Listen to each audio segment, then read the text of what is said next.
hundreds of Yemeni nationals called on the government to help them to escape violence in Sudan.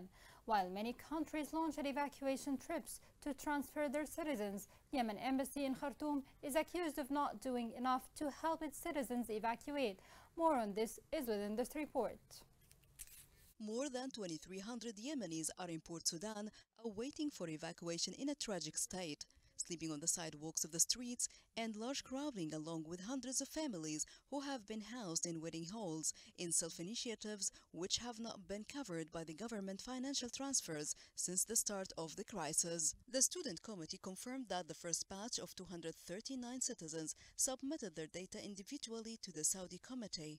A second batch of Yemenis included 246 out of 1,866 people of different nationalities who were evacuated from Sudan arrived to Saudi Arabia.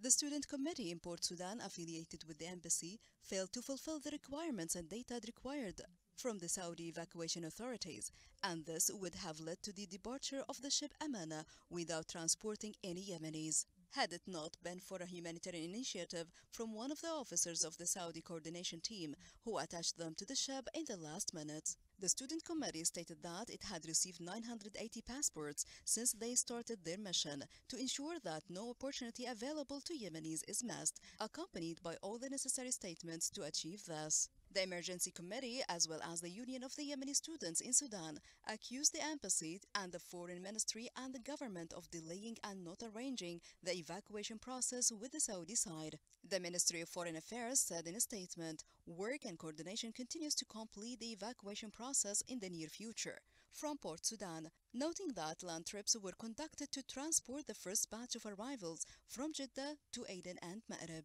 The Yemeni embassy to Sudan made a brief comment in which it said, "Everyone there in Port Sudan is striving, but there must be obstacles, especially since the problem is greater than what is expected, and the factor to solve it is originally linked to several concerned authorities." Such a humanitarian crisis is chasing the Yemenis abroad even after they left their country due to the political conflict.